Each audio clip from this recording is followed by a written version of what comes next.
Bonsoir et bienvenue dans 28 minutes. Notre premier invité, Bertrand Monet, est un crack de la lutte contre les risques criminels liés au terrorisme et à la mafia. Son témoignage est de première main. Monet a survécu à son enlèvement par les narcotrafiquants du premier commando de la capitale, le monstrueux gang brésilien fondé, voici 25 ans, à Sao Paulo.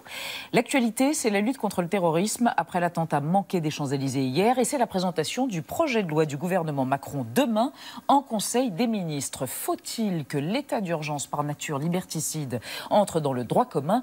Nous en débattrons. Et puis dans la troisième partie de l'émission, vous retrouverez les chérubins, Mauduit et Saltiel, à propos du divorce entre la France et la Grande-Bretagne. Nous remonterons à Henri VIII.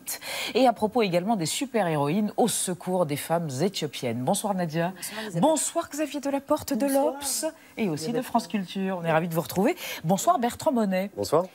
Vous enquêtez pendant plusieurs mois sur les narcotrafiquants au Brésil. Vous enquêtez également sur les pirates qui rôdent et maraudent au large de la Somalie. Votre cam, c'est le danger, sans mauvais jeu de mots? Pas du tout. C'est la sécurité plutôt? Non, pas du tout. Ma cam, c'est comprendre ces sujets-là de crime organisé qui touchent l'entreprise pour les expliquer après à mes étudiants.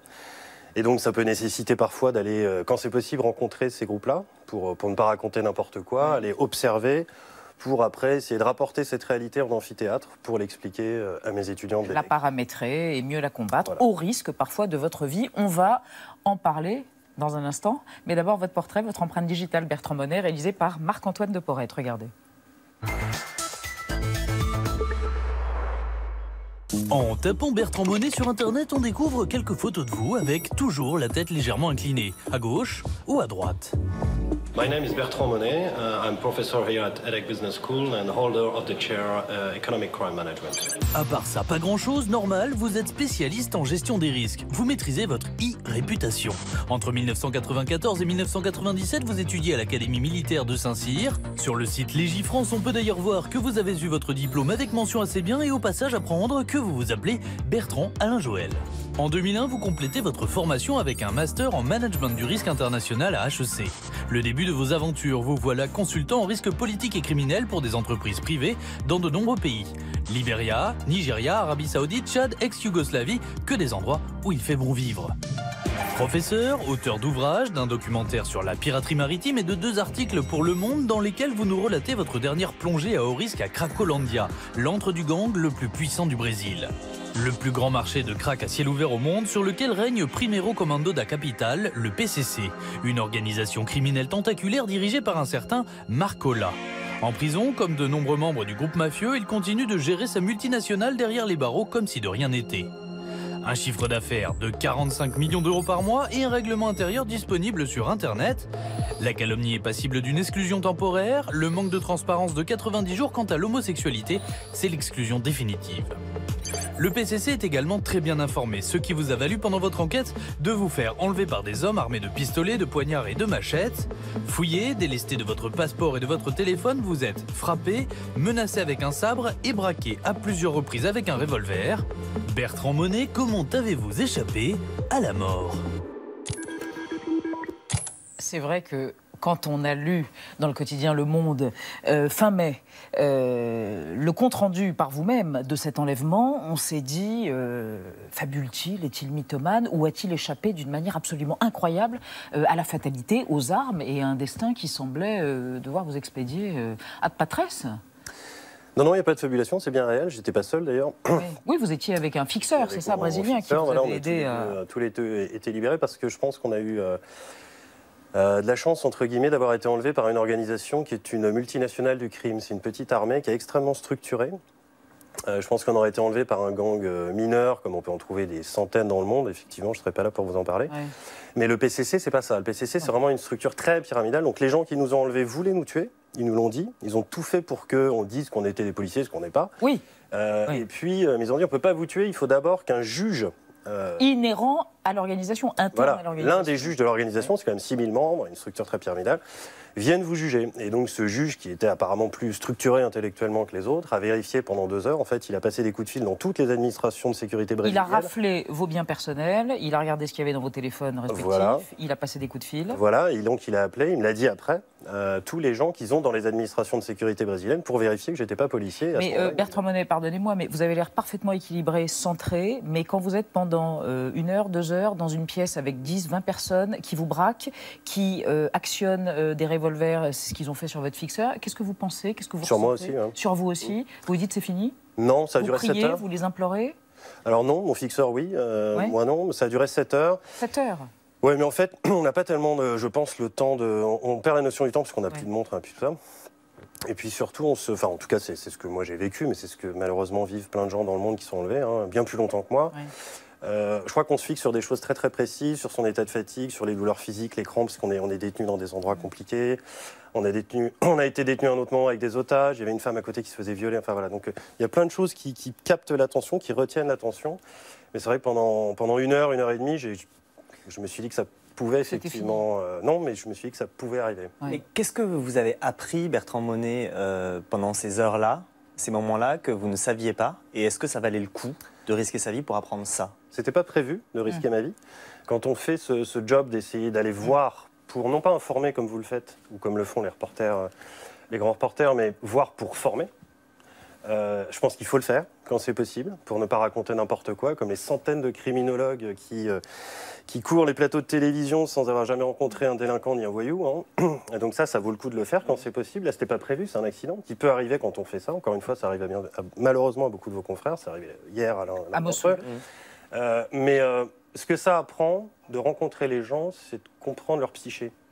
Et c'est essentiel quand on parle de crime organisé. C'est pas un sujet qui est hors sol. C'est des gens, malheureusement comme vous et moi, qui posent des problèmes monstrueux à des sociétés, à des pays entiers comme le Brésil, 9e PIB au monde quand même, hein, qui est en train de basculer complètement dans cette ultra-violence. Il y a la corruption, mais il y a aussi l'actualité criminelle. Et comprendre l'origine du mal, à mon sens, c'est essentiel. Et alors là, par exemple, c'est la psyché. Qu'est-ce que vous avez saisi de la psyché de ces C'est une gens? secte, c'est une multinationale du crime qui fonctionne comme une secte. C'est un petit peu le sentiment qu'on a quand on lit vos deux reportages. Oui, comme une secte, le mot est peut-être fort, mais Ouais. c'est effectivement un groupe très très très particulier. Ce que ça apprend d'être détenu, encore une fois, c'était pas volontaire, d'être détenu par eux, c'est que justement j'ai pu vérifier que effectivement c'est une armée, effectivement ça fonctionne de façon très structurée. Ils voulaient tous me tuer, ils étaient sous crack et sous cocaïne.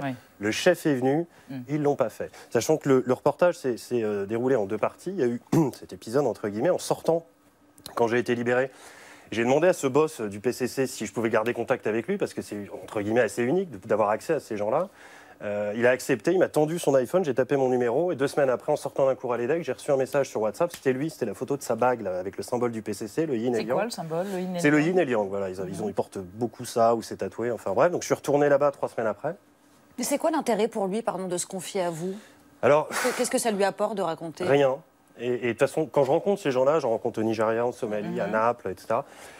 Si ces gens-là ont un intérêt, là c'est dangereux, pour revenir à votre remarque, parce que leur intérêt c'est l'argent. C'est des gens, ils le disent, notre truc à nous c'est le fric. Bon. Donc ils peuvent vous enlever pour essayer de négocier une rançon. C'est pas ça. Et là ce qu'il m'a expliqué, c'est pour ça que j'étais très prudent quand je l'ai revu, je reviens à cette notion de psyché. Le yin et le yang c'est le symbole du PCC. Il dit nous sommes des gens du mal et toi tu es un homme du bien. Parce qu'au moment de me libérer, j'ai eu le choix de partir seul ou de laisser mon fixeur. Et vous vous êtes battu pour la vie de votre fixeur? Je me suis pas abattu, mais j'ai refusé de sortir seul. Enfin, j'ai même pas réfléchi. Je m'en suis peut-être voulu après, d'ailleurs, mais bon, bref, c'est comme ça. Et ça, je pense que ça lui a fait penser que, pour lui, entre guillemets, j'étais un homme du bien. Bon, alors que c'est parfaitement normal, voilà. Et de fait, voilà, ils sont c'est des criminels, c'est des gens qui tuent beaucoup. Au moment où on parlait... C'est des gens qui tuent, qui décapitent, qui éviscèrent. Absolument. J'ai absolument aucune admiration pour ces gens-là. Ignoble.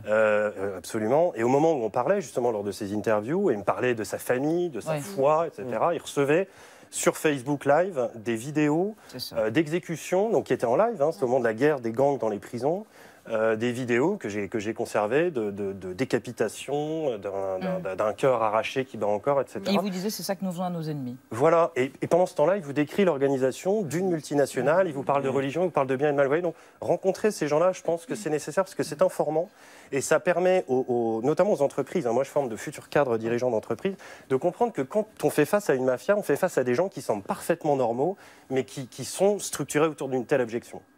Alors précisément, Nadia, Ouais, évoquons le destin, le sort des entreprises françaises confrontées au terrorisme. Au risque terroriste, Au risque. oui, effectivement, parce que beaucoup de ces entreprises françaises sont présentes dans les foyers du terrorisme un peu partout dans le monde, au Moyen-Orient, en Asie du Sud-Est, et sont donc devenues des cibles potentielles. Elles l'ont toujours été, elles le sont de plus en plus.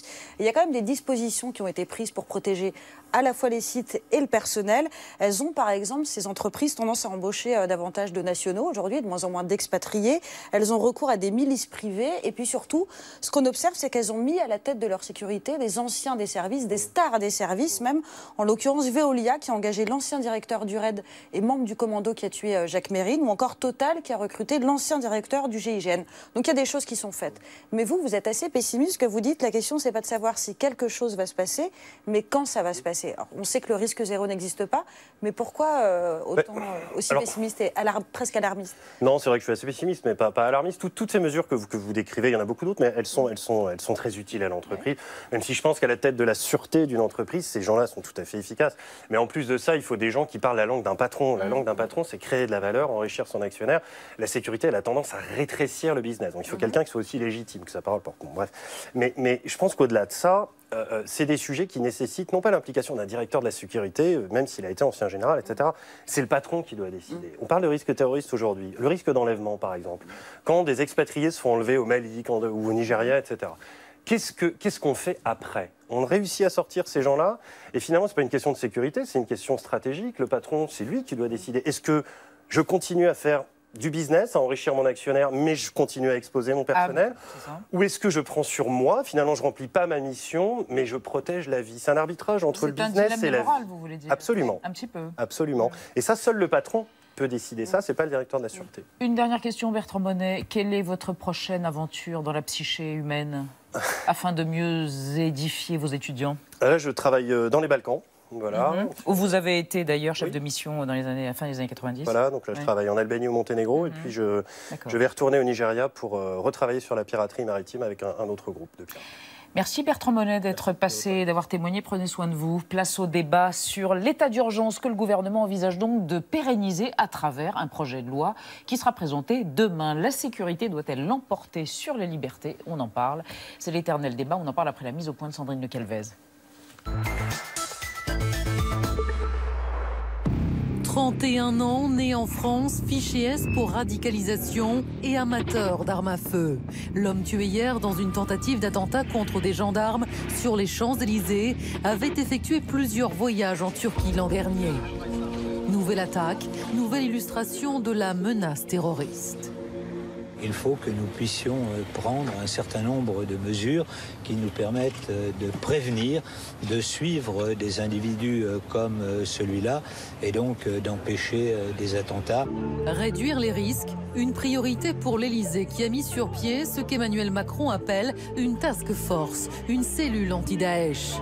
Ses dirigeants et les patrons des services de renseignement seront nommés officiellement demain au Conseil des ministres.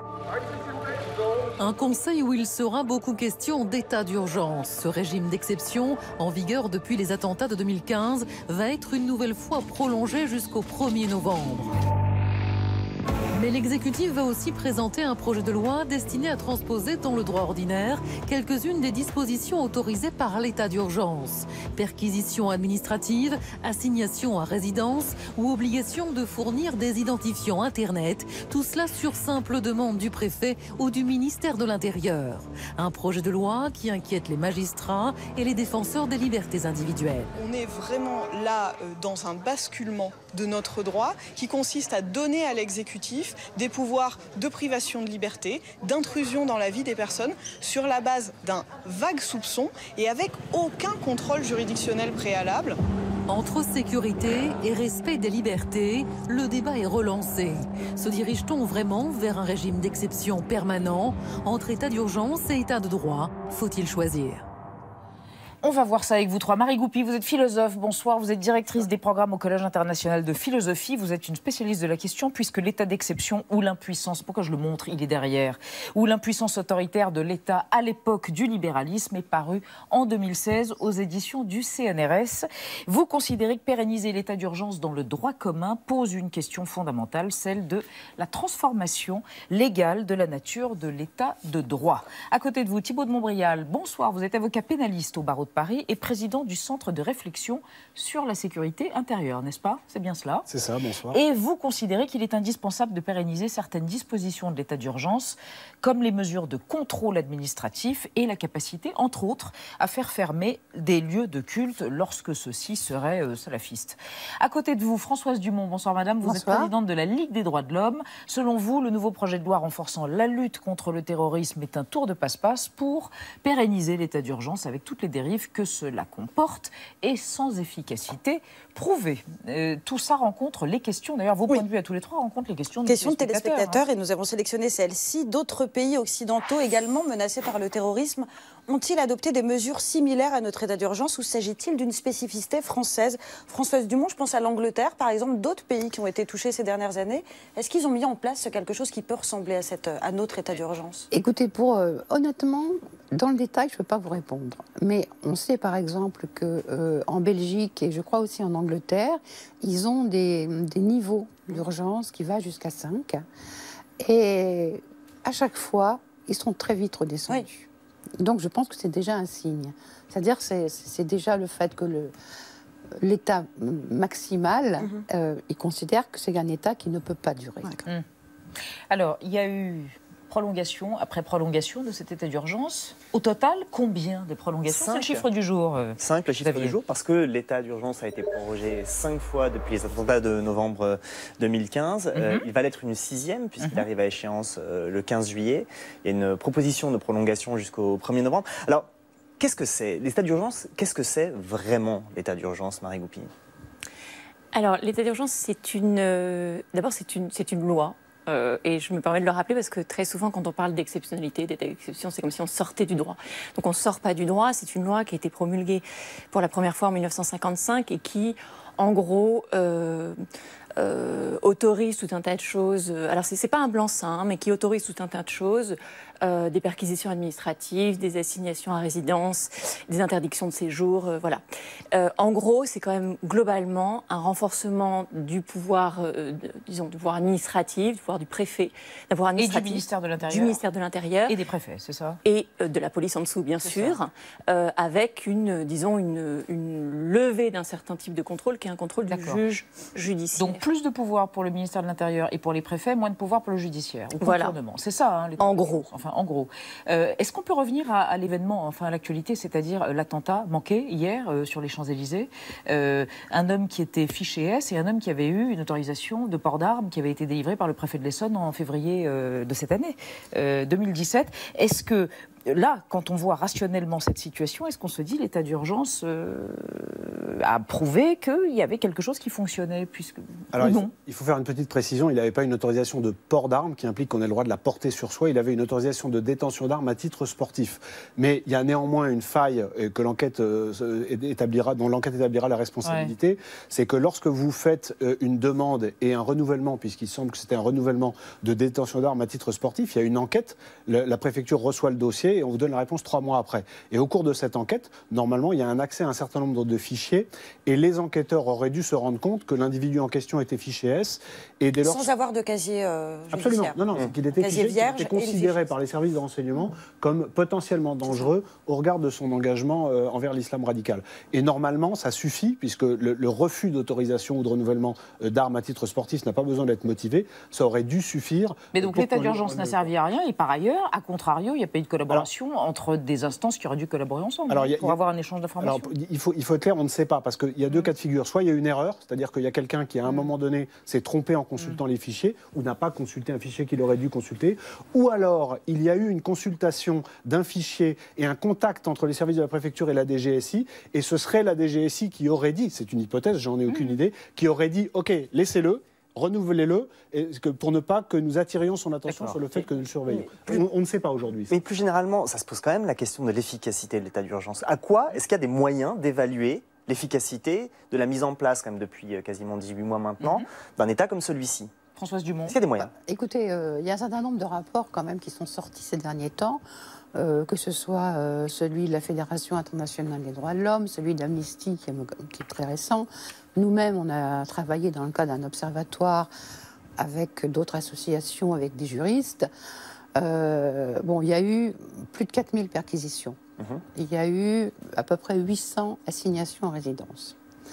Depuis novembre donc 2015, il y a eu 170 informations judiciaires qui ont été ouvertes pour faits liés au terrorisme. Et il semblerait que sur les 170, il y en ait eu 20 simplement qui soient liés à des mesures prises dans le cadre de l'état d'urgence. D'accord, donc 4000 perquisitions, 20 informations judiciaires liées. D'accord. C'est un ratio satisfaisant, Thibault de Montbrial? Moi, je pense que ce n'est pas comme ça qu'il faut calculer. Le principe de l'état d'urgence, comme vous l'avez expliqué, c'est de mettre en place un régime d'exception qui, en gros, consiste à transférer un certain nombre de prérogatives du judiciaire donc, vers l'exécutif. Ce sont des mesures préventives qui visent à éviter que ne se déroulent des événements ou à éviter que ne se constituent des réseaux. C'est-à-dire qu'on peut réfléchir bien en amont. Dès lors, vous avez tout à fait raison de souligner que l'une des mesures, ce sont les enquêtes qui ont été ouvertes à la suite de mesures prises dans le cadre de l'état d'urgence. Mais il y a une autre mesure qui, par définition, est inquantifiable, c'est la mesure de tous les actes ou même de toutes les constitutions de réseaux que les assignations à résidence auront permis d'éviter. Et ça, c'est impossible de le quantifier. Et j'ajoute que la raison pour laquelle, selon moi, les mesures de restriction de liberté administrative sont nécessaires en droit commun aujourd'hui, c'est que les gens qui travaillent dans le renseignement, donc dans l'anticipation, vous disent la chose suivante. Aujourd'hui, nos moyens humains et matériels ne nous permettent pas de faire face à l'ampleur de la vague de cibles, comme on dit dans le jargon, de gens susceptibles d'être dangereux. Mais pourquoi ne pas augmenter les moyens dans ce cas? Mais parce qu'il faudrait les augmenter dans des termes qui sont budgétairement impossibles. On est aujourd'hui, il faut remonter en amont dans la réflexion, on est aujourd'hui dans une situation qui est une sortie de l'état qu'on a connu depuis 70 ans, de paix tel qu'on l'a connu et sur laquelle notre système de droit s'est bâti. Et il faut faire face à une vague d'une ampleur que notre droit positif aujourd'hui, de façon très pragmatique, ne permet pas de contrôler. Alors, Marie on peut réfléchir des moyens, mais le constat est là. Marie Goupil, pas d'accord, apparemment. Pas tout à fait. Pas tout à fait, parce qu'en fait, il me semble qu'il y a... En fait, c'est vraiment une législation d'exception. C'est-à-dire qu'elle est faite pour être appliquée en situation de crise et pour des situations d'urgence. Le terrorisme, c'est pas une situation de crise? C'est une situation d'urgence? Ce n'est pas une situation d'urgence. C'est-à-dire qu'on n'est plus dans une situation d'urgence. On est dans une situation dans laquelle il va falloir gérer sur un temps extrêmement long. Et malheureusement, je pense que probablement pour encore quelques temps assez longs à gérer, voilà, effectivement, des démantèlements de réseaux, etc., mais qui ne se font plus à chaud. C'est-à-dire que là, on conserve des mesures, des possibilités de perquisition, par exemple, qui ont peut-être eu un sens, mettons, allez, pendant 15 jours après le premier attentat. Je veux dire, au bout de quelques jours, les réseaux, ils sont tous partis dans la nature. Donc, il n'y a pas besoin d'avoir une possibilité de faire des perquisitions sans contrôle judiciaire. On peut tout à fait maintenir un cadre ordinaire. Là-dessus, je suis d'accord. Et stabilisé. Voilà, dans un... Objection rapide et après Nadia. Oui, d'une phrase. Moi, je ne suis pas favorable à la transposition de l'intégralité des mesures de l'état d'urgence en droit commun, mais juste de 2 ou 3 sur lesquelles on reviendra si vous voulez. Alors, Nadia, une mesure dont on n'a pas parlé, et pour cause, une nouvelle mesure qui devrait être présentée demain. Oui, c'est une mesure qui va beaucoup plus loin parce qu'elle prévoit l'obligation pour les individus considérés comme menaçants de fournir les identifiants de tous leurs moyens de communication électronique, c'est-à-dire leur compte mail, leur compte Facebook, leur compte Twitter. Si la personne refuse, elle risque 3 ans d'emprisonnement et 45 000 € d'amende. Et cette disposition, elle va poser au moins 2 problèmes. D'abord, sur la définition de ce qu'est une personne soupçonnée d'après le texte. Quand on regarde, il s'agirait de toute personne à l'égard de laquelle il existe des raisons sérieuses de penser que son comportement constitue une menace pour la sécurité, ce qui est quand même très très vague. Et le syndicat de la magistrature, d'ailleurs, s'est alarmé de ce grand fourre-tout en rappelant que dans le code pénal, qui est très précis, on parle d'indices graves et concordants. Là, d'un seul coup, on n'a plus besoin de preuves. Ensuite, c'est une disposition qui nous disait quelque chose comme ça, et c'est assez logique, parce qu'il s'agit tout simplement d'une mesure qui avait été proposée par la loi renseignement de 2016. C'est la Quadrature du Net qui l'a relevée, c'est une association de défense des libertés sur Internet. Au gouvernement, ils ne sont pas embêtés du tout. Ils ont tout simplement copié-collé des gros morceaux de ce texte-là. Un texte qui avait été retoqué par le gouvernement à l'époque, par le Parlement, parce que jugé liberticide et parce qu'il portait atteinte à plusieurs droits. Le droit à la présomption d'innocence, le respect des droits de la défense, le droit de se taire et donc de ne pas s'auto-incriminer. Françoise Dumont, est-ce qu'elle vous inquiète, cette mesure? Et comment vous expliquez le fait qu'il y a un an, quelque chose était considéré comme liberticide et d'un seul coup, aujourd'hui, ça passe? Et ça ne passera pas pour nous, ça ne passera pas plus aujourd'hui que ça a passé il y a un an. Elle pose quoi comme problème, cette mesure? Écoutez, moi ce que je trouve extrêmement ennuyeux, et c'est apparu dans plusieurs lois, et notamment dans la loi sur le renseignement, c'est cette histoire de comportement. parce que de l'appréciation d'un comportement, il y a quelque chose d'extrêmement subjectif dedans. Donc, comme vous l'avez souligné vous-même, va se poser la question, effectivement, du ciblage. Et je crois que un des problèmes auxquels on est confronté dans la lutte, justement, contre le terrorisme, c'est un ciblage pertinent. Alors, je ne dis pas que c'est facile. Hein. Je pense que vraiment, s'il y a un domaine où il faut faire preuve d'humilité, ça ne veut pas dire de fatalisme. Mais je pense que s'il y a un domaine où il faut preuve d'humilité, c'est bien ce domaine-là. Mais je pense que, en plus, plus vous menacez, vous brassez large, voilà, plus c'est difficile de cibler exactement la personne qui. Donc, je crois qu'il faut vraiment être attentif à ça. Marie Goupy, on sort de l'état de droit. Vous dites que cette situation que l'on est en train de vivre vous fait penser à l'entre-deux-guerres. Non, je pense qu'on peut tirer quelques petites leçons de l'entre-deux-guerres avec beaucoup de prudence. Et c'est l'une des leçons que moi je tire, c'est le fait que les pouvoirs exceptionnels, les pouvoirs de crise, alors il faudrait encore mieux définir, c'est-à-dire l'usage d'un certain type de législation d'exception ou de loi d'habilitation qui permettent de transférer des pouvoirs vers l'exécutif ont été beaucoup utilisés pendant l'entre-deux-guerres en France, en Allemagne, et que ça a conduit à une sorte de montée en force du pouvoir exécutif, c'est-à-dire d'exécutifs de plus en plus forts, de plus en plus intervenant un peu partout, avec de moins en moins de contrôle. Et j'ai envie de dire, c'est ces glissements dont je m'inquiète. Voilà. Moyennant quoi d'ailleurs, au début de la Deuxième Guerre mondiale, le dit exécutif s'est effondré en quelques semaines. Comme quoi, il n'y a pas forcément de corrélation. Mais pour en revenir à la situation actuelle, dans le premier exemple que vous avez cité, il est très intéressant, sur l'obligation pour un certain nombre de gens de donner volontairement leurs identifiants d'éléments de transmission, téléphone, etc. D'abord, ça existe déjà dans la loi du 3 juin 2016 pour les gens qui reviennent d'Irak et de Syrie. Pendant un mois, ils sont de droit assigner à résidence s'ils ne sont pas l'objet C'est limité dans le temps. Voilà, c'est limité dans le temps.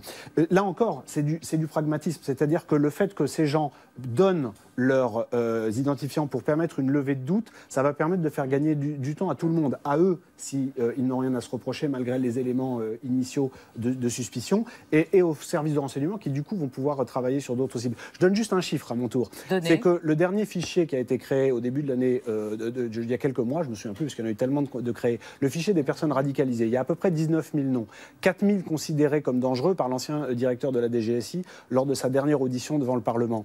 Et les deux dernières attaques que nous avons subies, je ne parle pas celle d'hier, mais en mars et en avril, ont été perpétrées par des gens qui n'étaient non seulement pas dans les 4 000 présumés dangereux, mais même pas dans les 19 000 autres. Donc, nous sommes face à un péril, vous avez raison de dire, qui durera dans le temps, mais qui est d'une ampleur qui est extrêmement préoccupante. Et c'est ça qui génère toute la philosophie de ce dont on est en train de parler. Alors, revenons un tout petit peu, quelques instants, sur les hommes politiques face à l'état d'urgence, leur attitude entre leur électorat et leurs convictions. Contre l'état d'urgence, mais ayant voté pour, une évocation extrêmement perplexe de Gilbert Collard, le nouveau député du Gard, tartuffe, durable, semble-t-il, évocation par Thibault Nolte.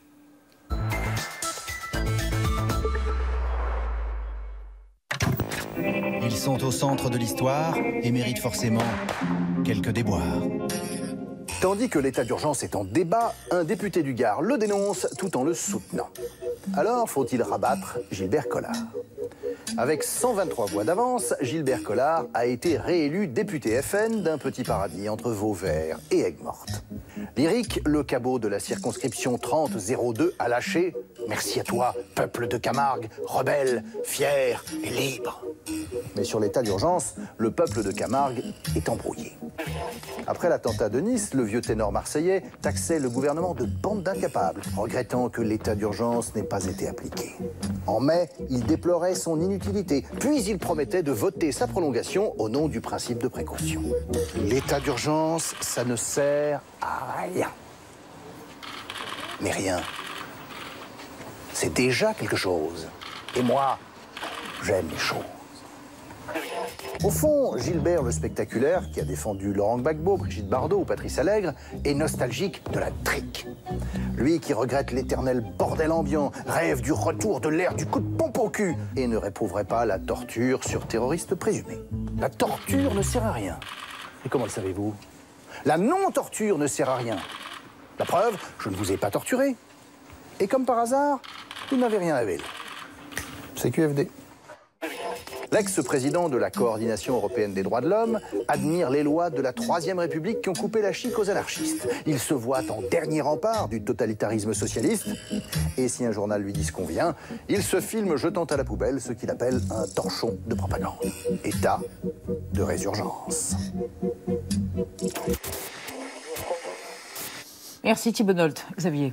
Oui, quand même, dans cette loi antiterroriste qui va être présentée, il y a comme des choses qui sont très étonnantes. Je pense par exemple au bracelet électronique qui pourrait être placé sur des personnes qui sont suspectes d'agir, donc une punition avant un acte, quand même, préventive. Mais ça semble, Thibault Brial, même pas suffisant selon vous, puisque vous en appelez, vous, à une israélisation de la société. Vous en appelez à une prise de conscience beaucoup plus générale, des mesures qui vont encore au-delà. Vous imaginez qu'on puisse, par exemple, armer certaines personnes, évidemment choisies dans un cadre. Mais dans ces cas-là, on va jusqu'où ? Alors, vous comparez deux choses qui n'ont rien à voir. C'est-à-dire que d'un côté, on travaille sur l'anticipation et la capacité qui est donnée aux services de renseignement de faire leur travail face à l'augmentation du nombre de cibles.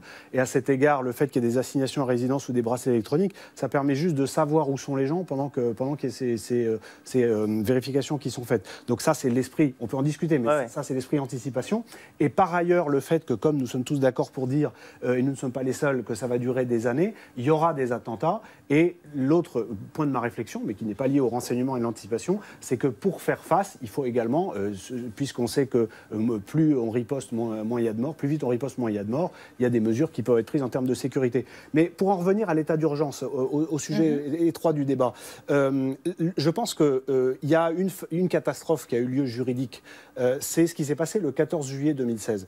Souvenez-vous, en 2015, rappelez-nous ce qui s'est passé je dis en 2015, quand l'état d'urgence est instauré, le gouvernement Valls explique que c'est pour 6 mois, et pour 12 jours, puis pour 6 mois, pour permettre de transposer dans la loi les outils nécessaires à vaincre le terrorisme et à lutter contre le terrorisme à long terme. Le 14 juillet 2016, l'attentat de Nice. Avant l'attentat de Nice, à midi, le président Hollande explique que la France va sortir de l'état d'urgence.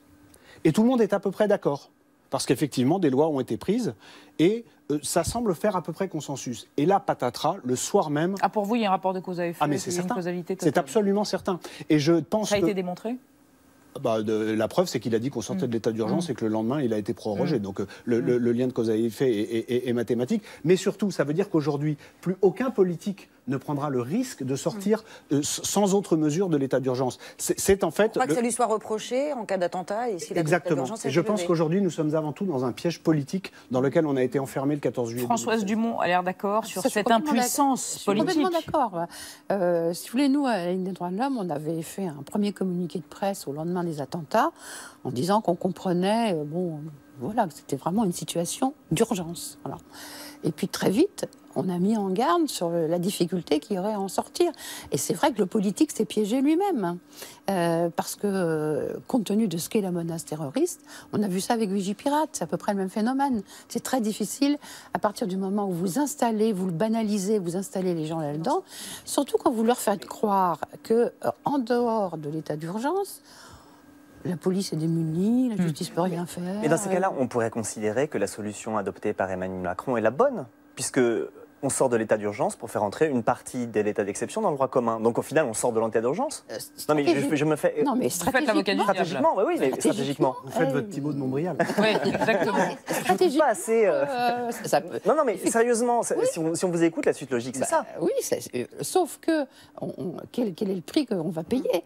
Parce qu'il y a quand même un certain nombre de choses qui ont été dites là autour du pouvoir administratif.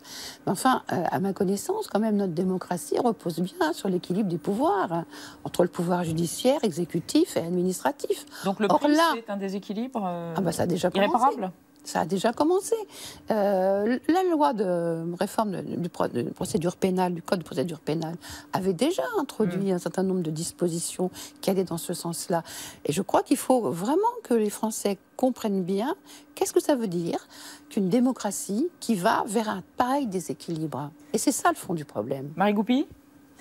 Oui, en fait, je reviendrai sur le fait aussi que moi, Je suis assez convaincue qu'il y a vraiment un problème aussi de pédagogie. C'est-à-dire que je pense qu'il y a énormément de législation qui existe déjà, de moyens qui existent déjà, et qui sont en quelque sorte comme si à chaque fois on redécouvrait, il fallait tout recommencer à zéro pour redonner des moyens dont la police, les préfets ne disposeraient pas. Donc ça, il y a un premier problème là-dessus.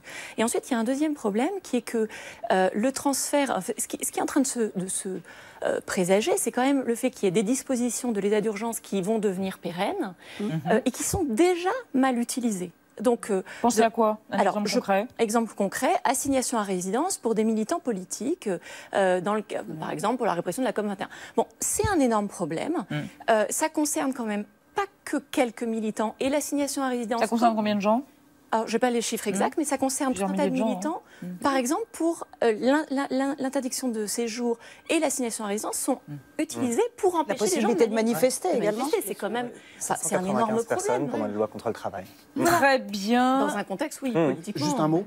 Et le dernier, il y a un contrôle dans la justice administrative. C'est pas vrai de dire qu'il n'y a pas de contrôle. Il y a un contrôle qui est différent, mais qui existe. Et un certain nombre de mesures du ministère de l'Intérieur ont été cassées par les tribunaux administratifs ou par le Conseil d'État. Il y a donc un contrôle. Merci à tous les trois. Dans un instant à suivre. Dans un instant, Henri VIII d'Angleterre et les conséquences incalculables de son dur désir de divorcer. Et l'Éthiopie face aux super-héroïnes avec messieurs Maudu et Saltiel. Mais d'abord, des intox. Ce soir, Florian Philippot, vice-président du Front National. Pour combien de temps, a-t-on envie de dire? Et son absentéisme au Parlement européen. Florian Philippot, champion ou bonnet d'âne de l'assiduité parlementaire. Alors qu'un auditeur de France Inter l'a accusé d'être un des députés européens les plus absents de l'hémicycle, le vice-président du FN a rétorqué « D'abord, c'est faux, j'ai un classement qui est tout à fait honorable. » Philippot cite ainsi le classement du site MEP Ranking qui serait selon lui le critère de référence utilisé par tous les journalistes. Une défense qu'il avait déjà utilisée un mois plus tôt sur Europe 1. Problème, le classement de référence utilisé par les médias n'est pas celui de MEP Ranking, mais celui de VoteWatch, une ONG qui utilise le taux de participation au vote pour quantifier la présence des députés au Parlement. Et si Florian Philippot a choisi l'un plutôt que l'autre, ce n'est pas par hasard. MEP Ranking attribue en effet un score aux eurodéputés en utilisant certains indicateurs très facilement manipulables, notamment par des membres du Parlement européen soucieux de paraître assidus. Il suffit ainsi de déposer un grand nombre de résolutions et de questions parlementaires par écrit, et donc sans avoir besoin de se déplacer à Bruxelles, pour voir son score grimper. Et Florian Philippot lui-même ne se prive pas d'optimiser son score, comme l'avait remarqué le site contexte.com. Le député européen FN produit ainsi des centaines de questions écrites et se retrouve co-auteur de 305 résolutions, alors qu'il ne vient presque jamais à Bruxelles.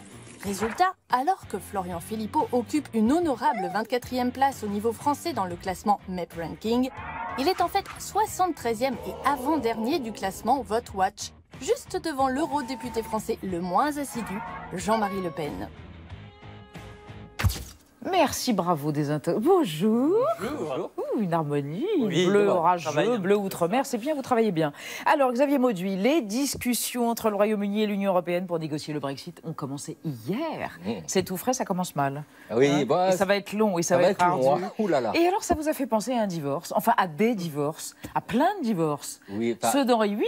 Mais oui, mais oui. Henri VIII, surtout le premier. Voilà, roi d'Angleterre. Mon histoire va commencer en 1509. Ouais, en quand le roi Henri VIII. Beau. Oui, c'est beau. Ouais. Henri VIII, roi d'Angleterre, de la famille des Tudors, épouse Catherine d'Aragon. Bon, l'alliance n'avait pas été facile à conclure parce qu'auparavant, Catherine était mariée avec le frère d'Henri. Alors, bon, il était mort, mais l'Église interdit formellement d'épouser son beau-frère. Alors, c'est très très mal, c'est très très vilain. Alors, il avait fallu d'âpres négociations pour réussir à obtenir du pape Jules II une dispense. L'argument qui avait été avancé à ce moment-là, c'était de dire que le premier mariage n'avait pas été consommé. Elle est vierge. Enfin, bref, voilà. Henri et Catherine se marient, ce qui a des conséquences géopolitiques gigantesques. Ben, car aux grandes dames de la France, c'est l'alliance de l'Espagne et de l'Angleterre. Bon, il n'y a pas de garçon qui naît de ce mariage. Il y a Marie Malheur. Tudor, quand même. Donc, en 1527, Henri VIII demande le divorce. Mais l'affaire n'est pas simple, et non, parce que le pape, cette fois-ci c'est Clément VII, refuse. Alors voici pourquoi. Bon, déjà, il ne veut pas se dédire sur une ancienne décision papale, mais surtout l'empereur Charles Quint, un ancêtre. Et juste là, aux aguets, et lui, il veut maintenir le mariage. Et oui, tout simplement parce que Catherine d'Aragon, c'est sa tati. hein, il voit son intérêt. Donc toute l'Europe se déchire à propos de ce divorce à l'anglaise. Alors le plus drôle dans l'histoire, c'est l'argument avancé par Henri VIII pour obtenir le divorce. Il dit « Mon mariage n'était pas valide parce que Catherine était ma belle-sœur. L'Église l'interdit. » Vous voyez la logique. Il était changeant, ce Henri VIII. Contre quoi il s'était tellement battu. Voilà, ça lui sert d'argument favorable. Alors, vous connaissez la suite, hein, c'est-à-dire qu'il s'est remarié beaucoup de fois. N'obtient pas le divorce. Et ce qu'il décide de faire, c'est tout simplement créer sa propre église, l'église anglicane, dont il est le chef. Il fait ce qu'il veut, donc il divorce. Mais quand même, on imagine facilement dans la chambre royale, au moment de faire des enfants, Catherine dira à Henri, bon, ouais, quoi, tu dors? Parce que Henri a divorcé, parce qu'il ne pouvait pas avoir d'enfants. C'est le clou. Vous voulez des enfants? Eh bien, les voici. Se marier, c'est la preuve qu'on s'aime et qu'on veut rester toujours ensemble. Pour se marier, il faut premièrement déborder d'amour, s'aimer beaucoup, puis s'aimer pas mal pour continuer ta vie avec la personne avec qui tu veux te marier. Le mariage, je dis pas pour qu'on peut rester ensemble parce que des fois on peut divorcer parce qu'on ne s'aime plus. Oui. Oui. Parce qu'on peut aimer quelqu'un d'autre. Oh, c'est la petite Céline. Oui, on peut aimer toute la vie.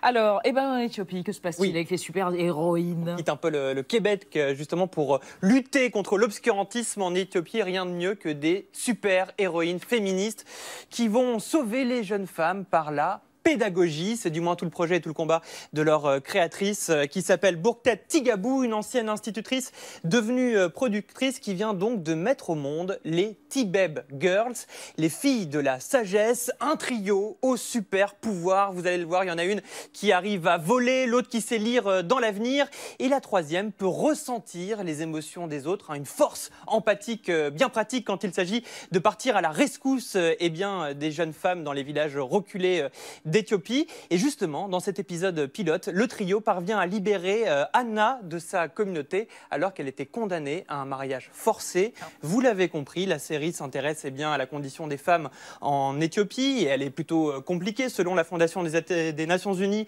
une femme sur 5 est mariée avant l'âge de 15 ans et une Éthiopienne sur 2 a déjà vécu des blessures, des coups, des viols de la part de leur partenaire. Donc justement, toute la mission de ces T-Beb Girls, c'est de briser ce sentiment de fatalité, encourager aussi les enfants à exprimer leurs émotions. Enfin, encore faut-il qu'il y ait des associations ou des professeurs qui soient là pour les recueillir. Et c'est d'ailleurs tout le projet de la créatrice, c'est d'organiser des projections débats en classe. Ce qui est possible, car cette jeune femme a une solide réputation dans le pays. Elle est même très connue, car c'est la maman de Tsehe. Une girafe héroïne d'un dessin animé qui proclame, regardez-le, alors c'est un peu la vieille chaussette de Xavier, mais c'est quand même une girafe. Un vieux truc des Muppets. Qui prodigue de bons conseils sur les comportements sanitaires. C'est un véritable succès là-bas, cette marionnette, puisqu'elle cumule plus de 5 millions de téléspectateurs. Alors, on peut espérer que les T-Beb Girls ne soient pas un coup d'essai et qu'à l'instar de cette girafe, elles puissent trouver les ressources nécessaires. Et oui, vous l'avez, c'est pareil, c'est tout ça pour ça. Les ressources nécessaires, bien sûr, pour voir plus grand, voir plus haut. La girafe, voilà, tout simplement. T'as compris? Bon, merci de votre fidélité à 28 minutes, de votre indulgence, de votre courage, de votre abnégation. Bref, à suivre sur Arte Chérie, le soupçon pèse, et il a raison, sur la finance. Une soirée théma présentée par Émilie Aubry avec 2 enquêtes. Qui a peur de la Deutsche Bank, suivi de mort à crédit sur le surendettement. Vous êtes bien sur Arte. Et on se quitte et on le prouve avec une chanson douce de Camilo Felgen, Im Deutsch. À demain. Tschüss.